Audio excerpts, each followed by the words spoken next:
अस्सलाम वालेकुम। SM news के साथ मैं हूं मुक़द्दर रज़ा।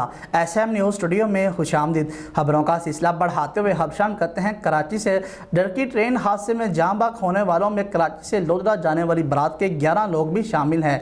एसी डरकी रिजवान नज़ीर का कहना है कि बुकिंग नंबर 6 में बारात के 12 अफराद में 11 जान बाक हुए हैं और बारात कराची से लोधरा जा रही थी। इसी हवाले से मज़ीद अपडेट कर रहे हैं SM न्यूज़ के ब्यूरो चीफ जुल्फ़कार अली।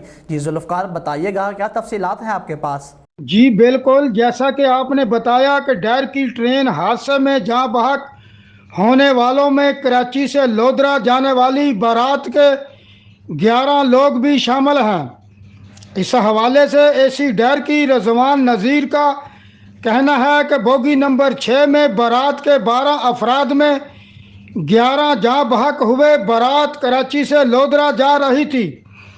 रिजवान नज़ीर का बताना है कि बारातियों में सिर्फ एक बच्ची जिंदा है। वर्षा ने बच्ची को पहचान लिया है। मैं आपको वाज़ह करता चलूँ कि गुज़श्ता रोज़ डरकी के करीब ट्रेन का खौफनाक हादसा 65 अफराद की जान ले गया। मिल्लत एक्सप्रेस की 13 बोगियां पटरी से उतरकर दूसरे ट्रैक पर जा गिरी थी। मुसाफिर नागहानी से संभल भी ना पाए थे कि 2 मिनट बाद ही सर सैयद एक्सप्रेस गिरने वाली बोगियों से टकरा गई। हादसे में 65 अफराद जान की बाजी हार गए, जबकि 100 से ज़्यादा मुसाफिर जख्मी भी हुए हैं। जी बहुत शुक्रिया जुल्फ़कार, तफसीलात से आगाह करने के लिए। अब तक के लिए इतना ही। मज़ीद खबरों के लिए देखते रहिए SM न्यूज़।